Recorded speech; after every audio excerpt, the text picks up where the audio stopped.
Olá malta, estamos aqui num sítio muito especial, na Serra de Alvaiázara, como puderam ver. O intuito deste trabalho, deste vídeo, é exemplificar e fazer uma breve explicação sobre os conteúdos já lecionados o ano passado, nomeadamente os processos de formação das rochas sedimentares. Estou a fazer este trabalho em parceria com o Gonçalo, que está num outro ponto da região. Bem, Gonçalo, apanha esta mensagem.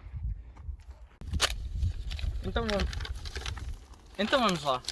De uma forma geral, o ciclo das rochas tenta explicar a formação desde as rochas até à sua destruição. O ciclo das rochas é um ciclo contínuo, infinito e cíclico que leva milhões de anos a acontecer e é responsável pela renovação e transformação da litosfera terrestre. O ciclo das rochas pode ser dividido em algumas etapas. Numa primeira fase, o magma que está dentro dos vulcões é expelido para a superfície. Quando ele é expelido, como existe uma grande diferença entre a temperatura da superfície e a temperatura dentro da câmara magmática, vai haver um choque térmico, que vai levar à cristalização e solidificação dos minerais que se encontram presentes no magma. Depois de haver solidificação do magma, formando-se as rochas magmáticas, estas rochas magmáticas vão ser meteorizadas e erudidas. E depois de serem erudidas, vão ser transportadas pelos agentes atmosféricos até se depositarem em bacias de sedimentação, que é onde vai ocorrer a formação das rochas sedimentares. Com o passar do tempo, estas rochas sedimentares vão ser enterradas e vão sofrer processos físicos e químicos devido a ações da pressão e temperatura, o que vai originar as rochas metamórficas. Estas rochas metamórficas podem ser divididas em duas fases.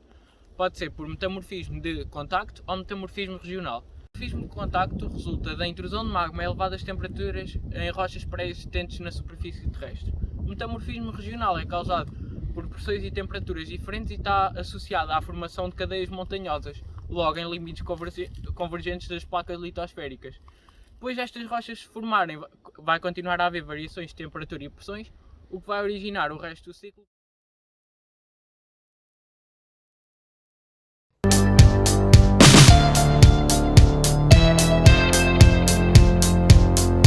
Sabemos que o nosso planeta é um planeta geologicamente ativo.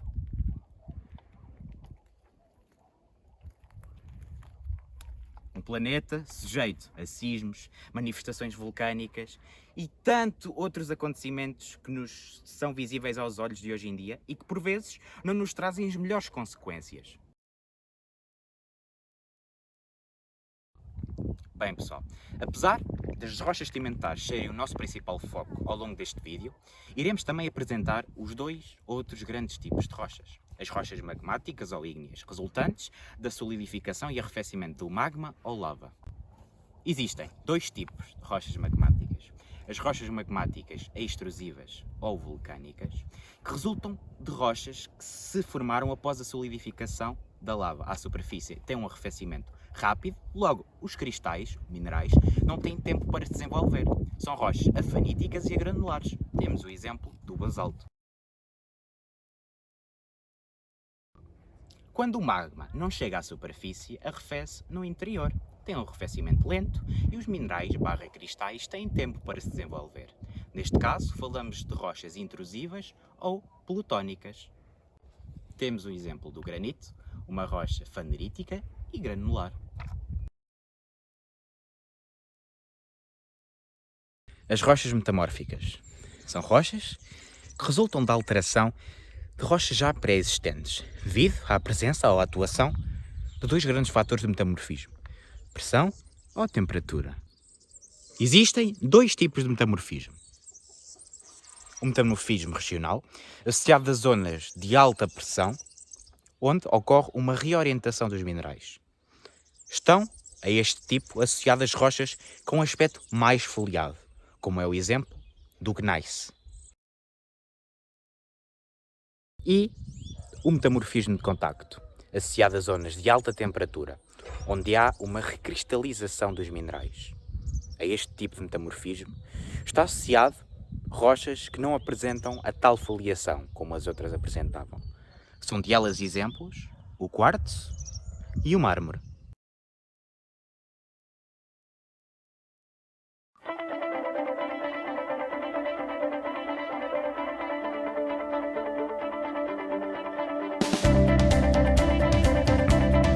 Rochas são nada mais nada menos do que associações minerais formadas em determinadas condições de temperatura.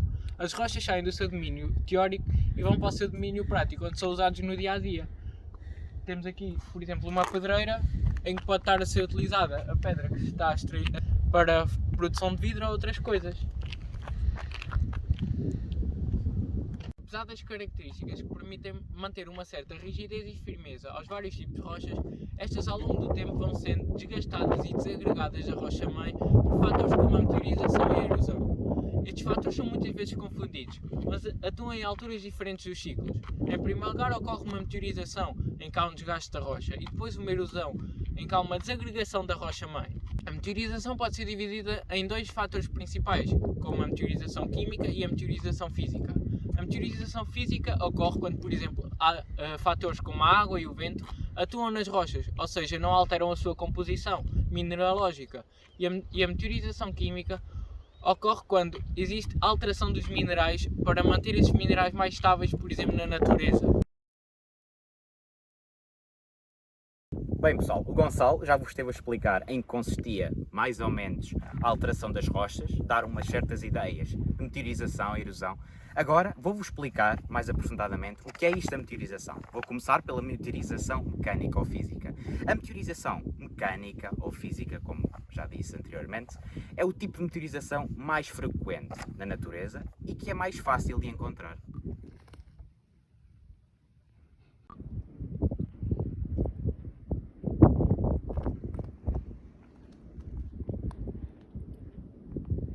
São vários os exemplos naturais de meteorização física. A água é um deles e bem conhecido.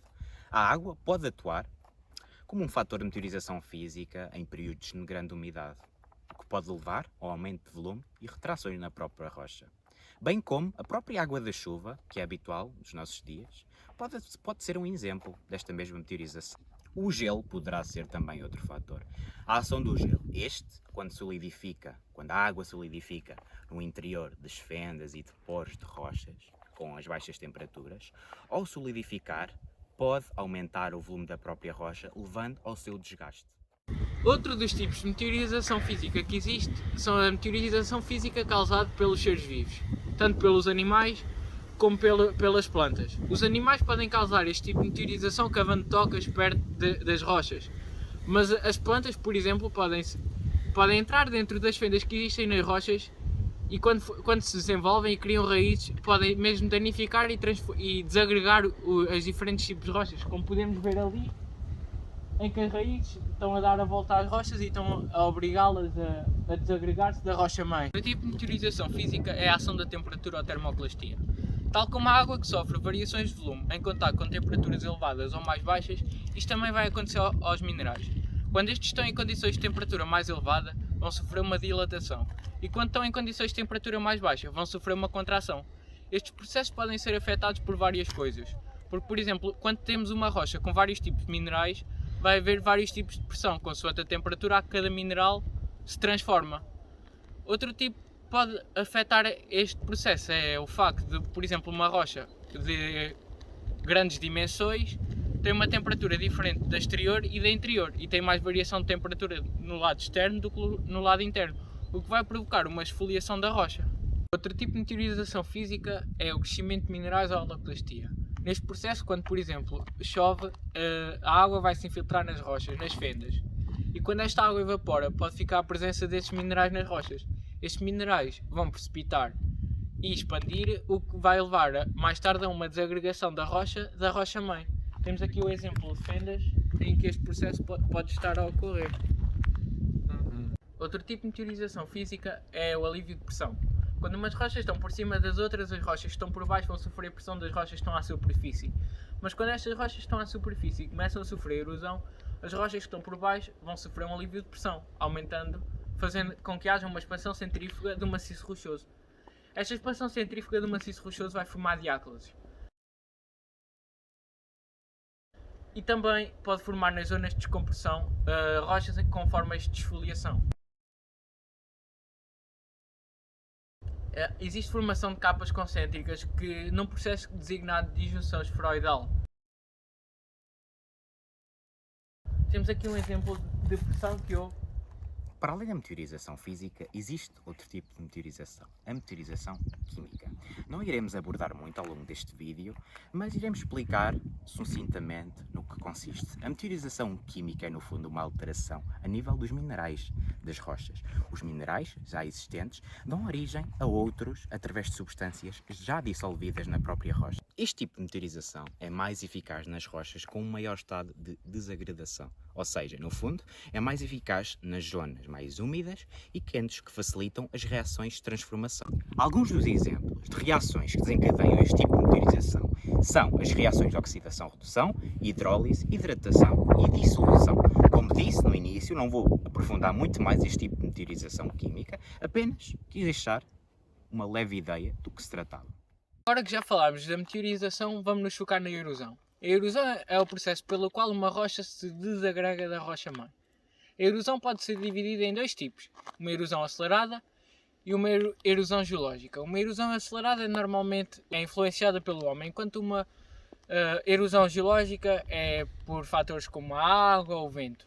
Também as erosões também são classificadas consoante o fator que atua nela, por exemplo, a água, o vento, se for o vento é eólica, se for a água é pluvial ou fluvial. Agora vamos falar da erosão pela ação da água. A água atua de duas formas, pode ser por erosão pluvial ou erosão fluvial. A erosão fluvial ocorre num curso de água, ou seja, quando o curso de água, principalmente se tiver intensidade e não tiver vegetação, o curso de água vai erodir tudo o que estiver à sua volta, provocando um aumento das margens e da profundidade. Se for uma erosão pluvial, é por ação das chuvas, o que vai originar sulcos profundos que são chamados de ravinas. Estes fenómenos também podem originar chaminés de fada. Outro tipo é a ação erosiva do vento. O vento pode atuar de duas formas. O vento pode atuar como desgaste, quando por exemplo leva partículas que estão a sofrer transporte e estas batem na rocha-mãe, ou pode atuar em forma de erosão, quando através dele as rochas ou os clastros são desagregados da própria rocha-mãe. Após um processo de meteorização e erosão, os sedimentos, muitas das vezes, ficam sujeitos a um processo de transporte. Os agentes erosivos apresentam força suficiente, na maior parte das vezes, para transportar estes sedimentos. Alguns fatores de transporte são o peso, ou seja, a força gravitacional que a própria Terra exerce nos sedimentos, é um fator que os permite deslocar. Outro deles é o vento. O vento atua como um fator de transporte mais eficaz nas zonas de regiões áridas e regiões secas, onde há pouca vegetação, poucas árvores, poucas plantas, onde a dificuldade de levantar e transportar os sedimentos se torna reduzida. Outro fator, e se calhar o mais importante ao longo deste ciclo de formação das rochas sedimentares, é a água. Diversos sedimentos são transportados nos grandes caudais dos rios, lagos, marés, oceanos, ribeiros, etc.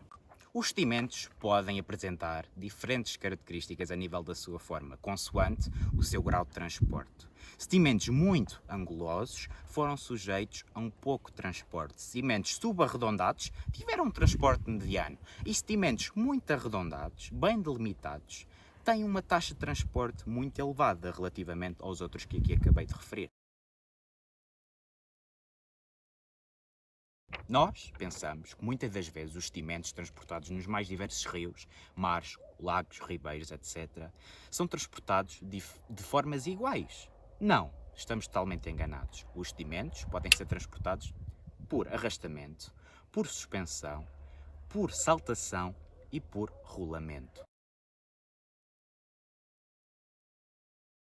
É claro que esta etapa de transporte depende muito da característica do próprio sedimento que está a ser transportado, mas bem como também depende da característica da superfície onde este se encontra a ser igualmente transportado. Este processo de transporte influencia numa outra importante característica dos sedimentos rochosos, na granoseleção. Quanto maior for os fatores em comum de transporte e bem como as semelhanças da região oriunda de onde os sedimentos provêm, os sedimentos vão estar mais calibrados entre si, vão ser mais semelhantes.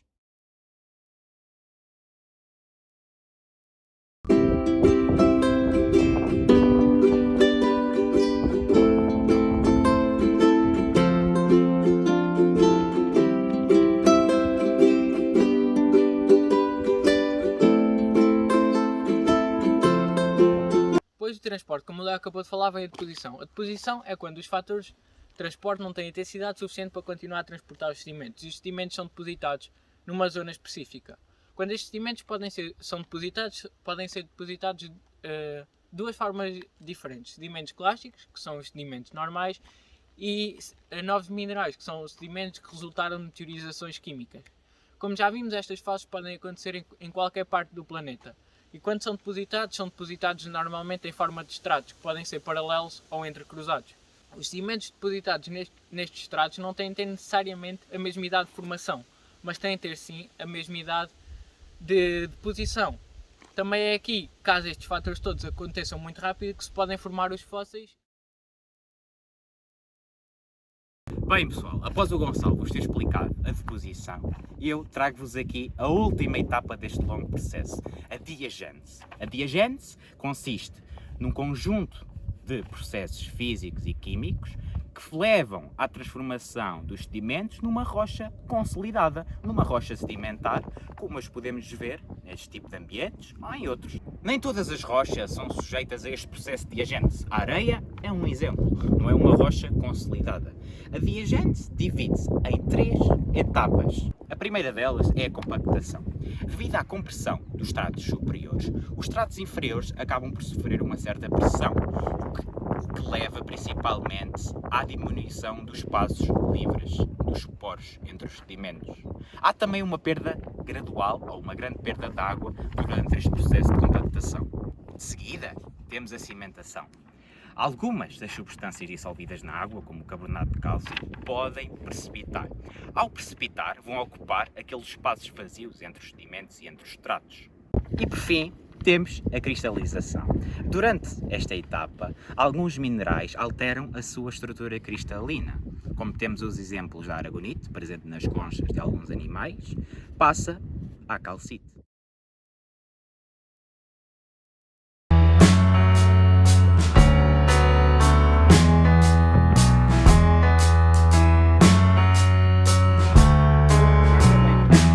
As rochas sedimentares podem ser classificadas quanto à sua gênese, a origem dos seus sedimentos. Temos as rochas sedimentares detríticas, os sedimentos têm a origem em rochas já pré-existentes, temos os conglomerados, as brechas, os arnitos. As quimiogénicas, que resultam principalmente de substâncias que se encontram dissolvidas na água e que ao precipitar formam a rocha em si. Temos o exemplo da salgema e do calcário. E por fim, as biogénicas, formadas por restos de determinados seres vivos. Temos, por exemplo, o carvão, que é o exemplo mais frequente. As rochas sedimentares, não só elas, mas principalmente elas, dão-nos diversas informações sobre o passado geológico do nosso planeta. São exemplos delas o passado, a nível de animais e a sua idade, o sítio de sedimentação e o principal agente que transportou os sedimentos e que formou a rocha consolidada que estamos a observar, e por fim, uma das informações mais importantes, a idade relativa de cada rocha, podendo e sendo também importante nos localizar na escala de tempo geológico, percebemos onde estamos e em que sítio já estiveram também. Bem pessoal, e assim terminamos este trabalho e este vídeo neste ambiente de excelência. É incrível como o processo de formação das rochas intervém tanto na nossa biosfera, hidrosfera, geosfera e até mesmo a atmosfera. Incrível mesmo. Podemos retirar deste vídeo a principal ideia de que na nossa natureza nada se cria, nada se perde, mas tudo se transforma. Bem, espero que tenham gostado e agora deixo-vos aqui um pequeno jogo do Gonçalo. Até à próxima pessoal. Vou aproveitar o resto da paisagem.